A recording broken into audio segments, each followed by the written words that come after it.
Cuando tu hija está aprendiendo a manejar, dices... ¡Híjole! Pero ¿por qué no mejor dices? Como un buen vecino, State Farm está ahí. Para ayudarte a escoger la cobertura que necesitas. State Farm, Bloomington, Illinois. Cuando tu hija está aprendiendo a manejar y dice... ¡Pa! ¡Yo manejo! Seguro dices... ¡Híjole!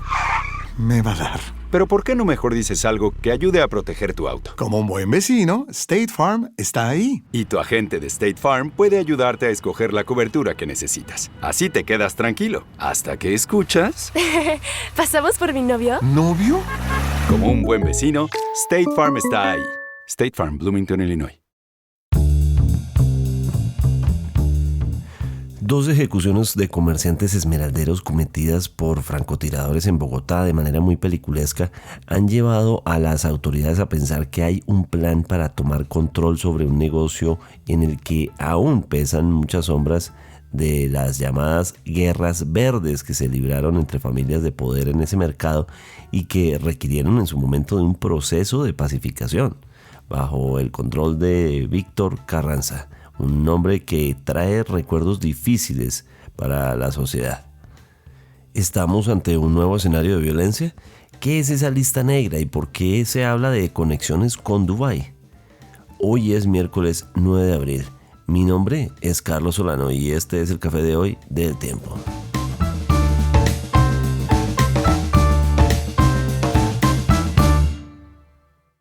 El Tiempo es un medio aliado de The Trust Project.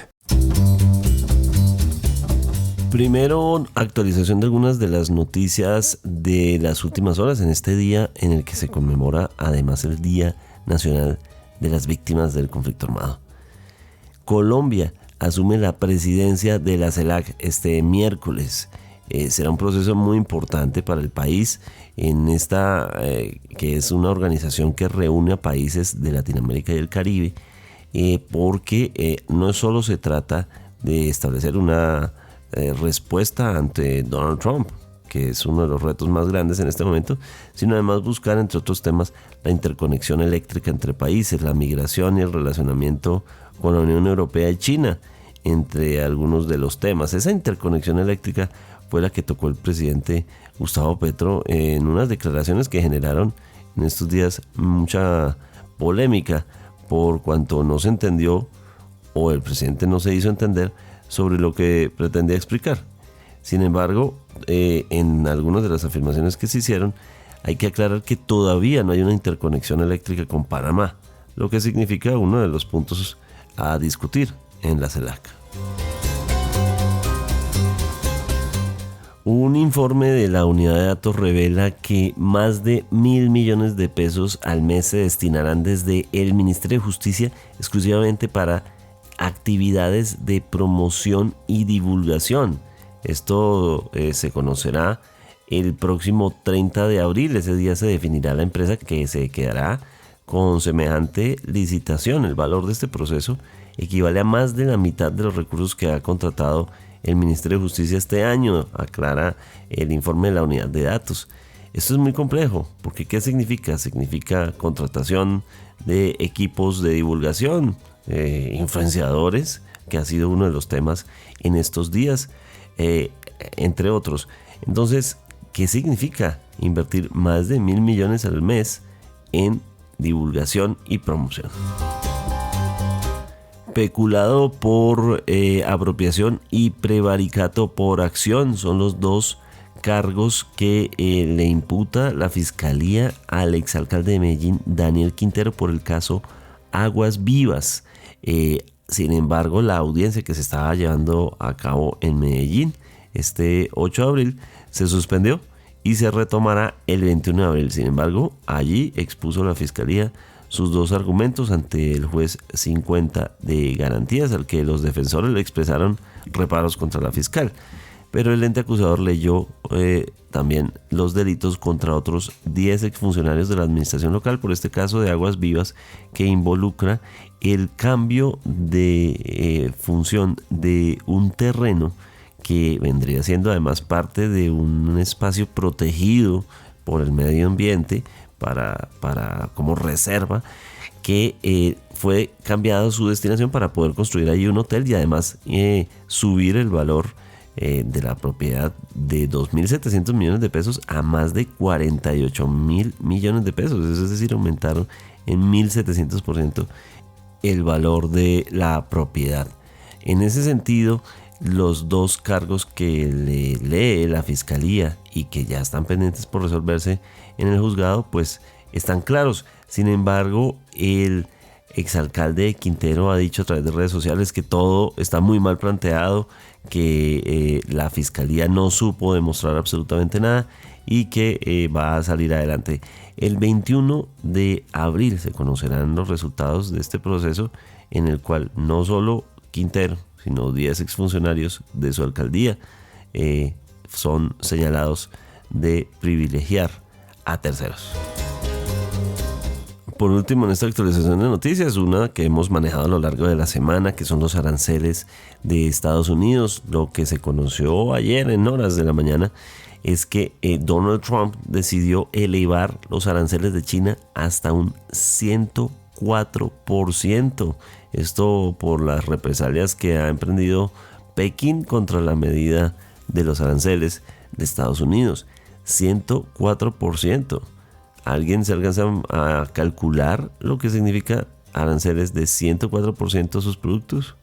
¿Hasta dónde llegará la guerra de aranceles? Hay gran expectativa sobre cómo será la próxima semana en este tema.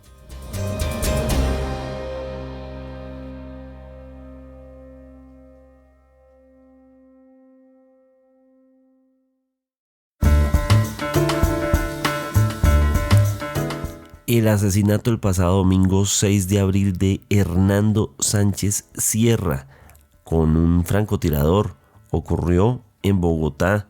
Lo mismo que ocurrió el 7 de agosto de 2024 cuando Sebastián Aguilar, conocido también como Pedro Pechuga y quien era socio de Sánchez Sierra, también fue asesinado con un francotirador. Es decir, les están enviando un mensaje a esa organización directo al usar el mismo modus operandi.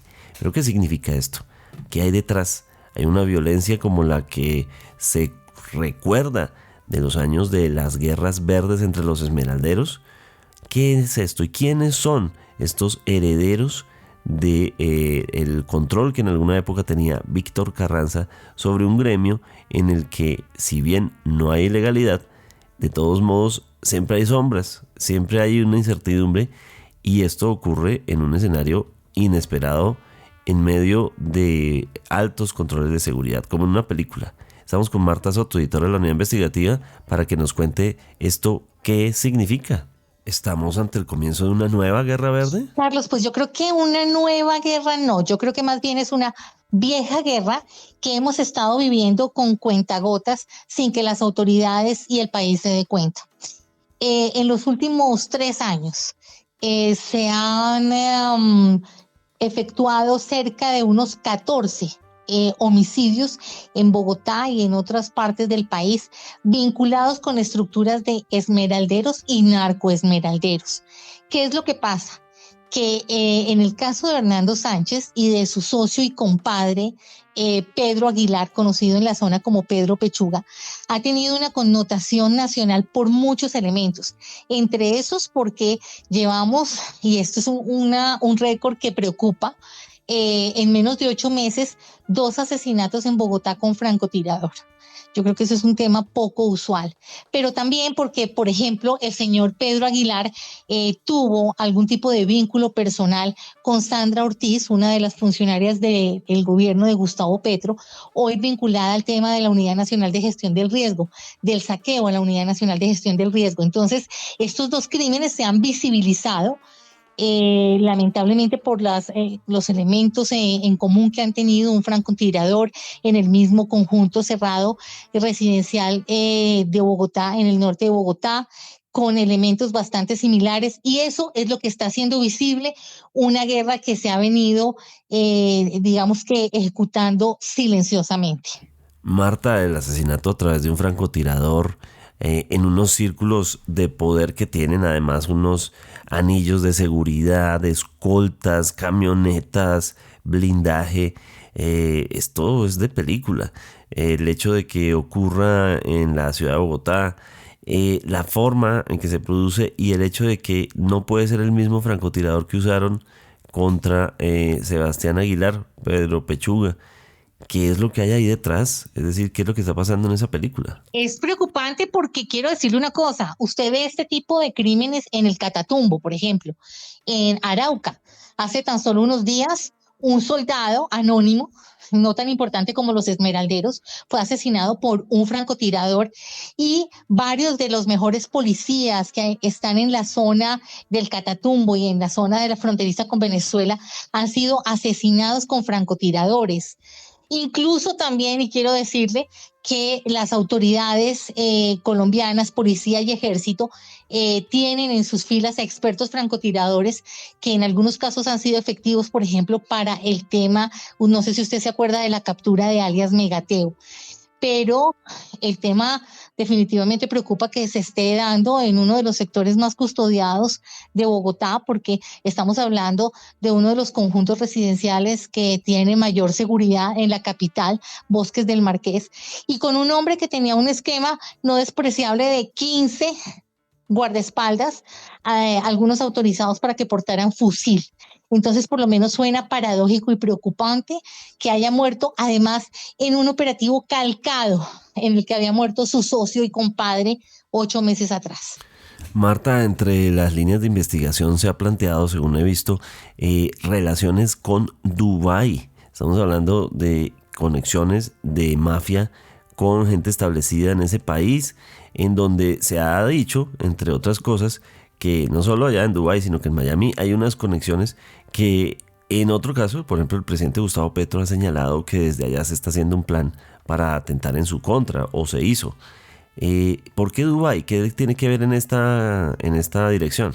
Las hipótesis no son muchas. Mire, una de ellas está relacionada con un doble cobro de acciones de una de las empresas esmeralderas más importantes del país, de Esmeraldas Santa Rosa, que fue donde se gestó todo el imperio de Víctor Carranza. Acuérdese usted que que Hernando Sánchez, quien fue asesinado el pasado domingo, 6 de abril, él fue el heredero de todo el poder que dejó Víctor Carranza, el oscuro zar de las Esmeraldas en Colombia.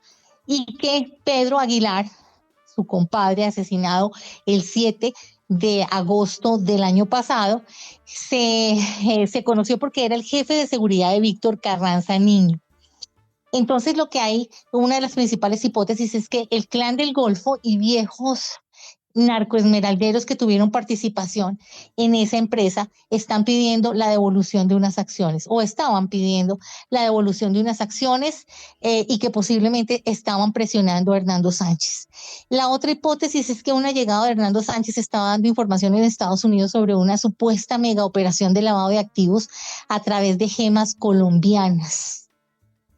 Y la tercera es una venganza, que es la que ha cobrado mayor relevancia, porque tiene como respaldo una lista negra que El Tiempo reveló en octubre de 2022. Ese listado fue confeccionado en la cárcel La Picota, con los nombres de 12 personas que habrían entregado información a Estados Unidos para que extraditaran a varios miembros del clan esmeraldero de Horacio Triana y de Pedro Orejas, vinculados al narcotráfico.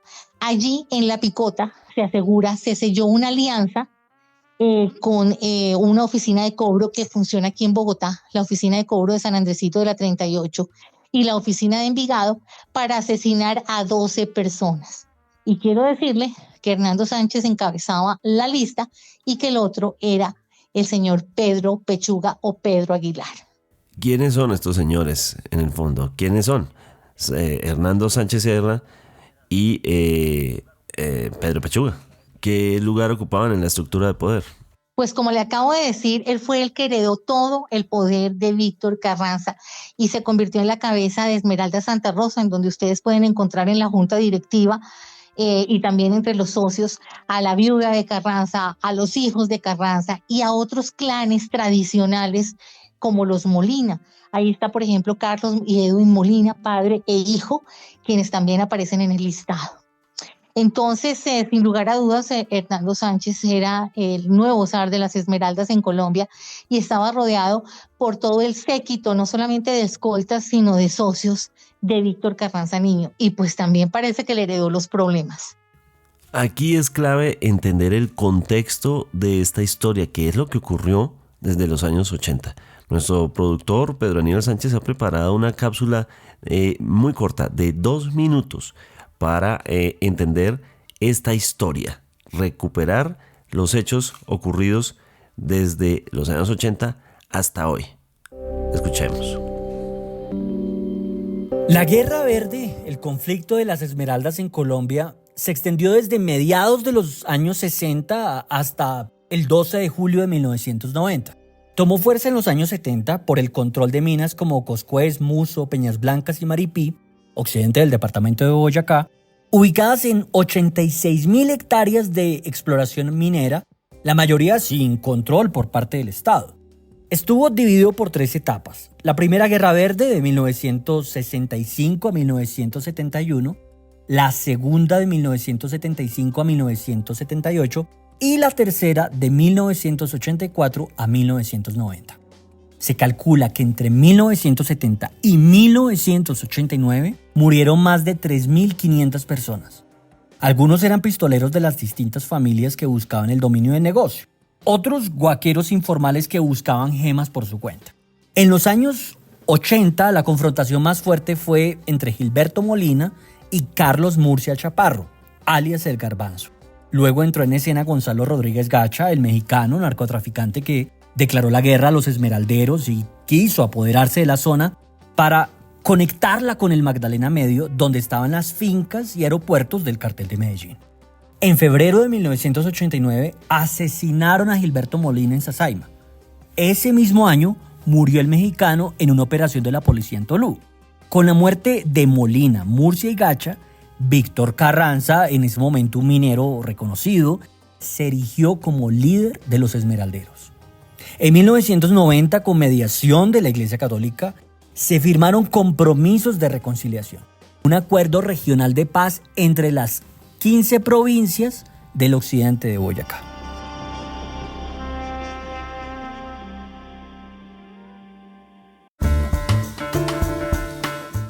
Marta, siempre que hablamos de los esmeralderos pareciera que los rodeara un aire de misterio y de oscuridad, pero estamos hablando de un negocio legal, ¿no? No estamos hablando de algo que esté funcionando a la sombra. Para nada, es más, hay inversiones extranjeras. Mire, déjeme decirle que en el listado también hay un ciudadano estadounidense que incluso estuvo vinculado con agencias de inteligencia, con agencias de Estados Unidos, que es Charles Brugués. Y él fue reemplazado hace poco por uno de los hijos del expresidente Juan Manuel Santos en esta estructura de poder de las esmeraldas, y ellos han impulsado desde hace mucho tiempo, cuando compraron las acciones, parte de las acciones de Carranza, legalizar absolutamente el negocio, convertir a las gemas colombianas en una de las más apetecidas internacionalmente y poner todo tipo de mecanismos que ustedes no se imaginan para que todo el proceso de extracción, de comercialización y exportación sea absolutamente legal. Pero lo que se viene hablando es que de manera histórica muchos de estos esmeralderos terminaron vinculados a la mafia, lavando millonarias fortunas producto del narcotráfico a través de la supuesta comercialización de esmeraldas. Entonces, como ha pasado con otras esferas de la economía colombiana y de la sociedad colombiana, desde hace muchos años, muchas décadas, desde los 80, la mafia permeó también al sector de las esmeraldas. Vuelvo a la referencia de que parece esto una película de esas de la mafia italiana, y en ese sentido han caído 2 de esas figuras de esa estructura, pero hay otros. Usted hablaba de herederos de Víctor Carranza, herederos directos. ¿Cómo está esa estructura y qué podemos esperar? Evidentemente, ojalá no haya más incidentes de estos, pero ¿quiénes están alrededor de esa estructura que puedan estar en peligro? De Víctor Carranza, de Hernando Sánchez y por supuesto también de Pedro Aguilar, ¿no? Porque estamos hablando de que quienes van muriendo van heredando. aquí hay un fenómeno un poco diferente a lo que pasaba en los 80, y es que quienes heredaban eran tal vez igual o más poderosos que quienes morían. Por ejemplo, Hernando Sánchez desarrolló un poder militar y un poder comercial y un poder estratégico muy similar al de Víctor Carranza, y lo mismo hizo también Pedro Aguilar, que desarrolló a través de una empresa de vigilancia privada que pertenece a su familia. Él manejaba toda la estructura de seguridad de los esmeralderos en la zona de Boyacá. Pero ahora están quedando son las viudas, y esto hace que quienes llegan, si son del clan del Golfo, como se dice, que alias Chiquito Malo, está exigiendo que le entreguen unas acciones que pertenecieron a un narco esmeraldero. Caicedo, ahora este fue asesinado más o menos en julio de 2022 en el barrio Pablo VI de Bogotá. Y también había una disputa por unas acciones de un hombre que es uno de los que aparece, con el que el tiempo ha hablado en múltiples ocasiones, es Julio Lozano Pirateque. También, igual que su socio Caicedo, ellos fueron y pagaron penas en Estados Unidos por narcotráfico y terminaron rápidamente en libertad porque estaban en el listado de testigos en contra del Chapo Guzmán. Ahora, Julio Lozano Pirateque, que incluso salió a la palestra en el Consejo televisado, el Consejo de Ministros, en donde el presidente dijo que a él lo querían matar con francotirador y que ahí estaba Julio Lozano Pirateque. Pues, ¿cómo le parece que la Unidad Investigativa del Tiempo lo localizó en Dubái? Y él nos aseguró que estaba pidiéndole al presidente que por favor no lo mezclara en ese tipo de cosas, que él había salido del negocio hacía mucho tiempo, que por tu seguridad estaba en Dubái y que él no tenía nada que ver con ningún plan para asesinar a nadie. Pero por supuesto hay personas que están mirando a Dubái y están mirando también a cárceles de Estados Unidos, desde donde podría haber salido la orden de matar a estos esmeralderos.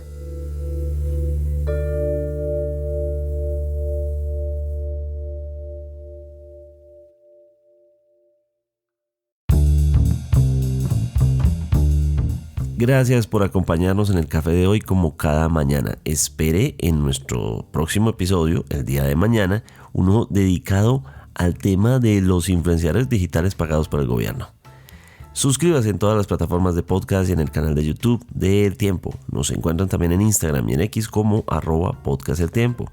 Además, si quieres recibir a través de WhatsApp la notificación de cada nuevo episodio, sigue el enlace que se encuentra en la descripción o envíenos un mensaje con la palabra suscripción al teléfono 320-353-27 y haga parte de la comunidad de El Café de Hoy.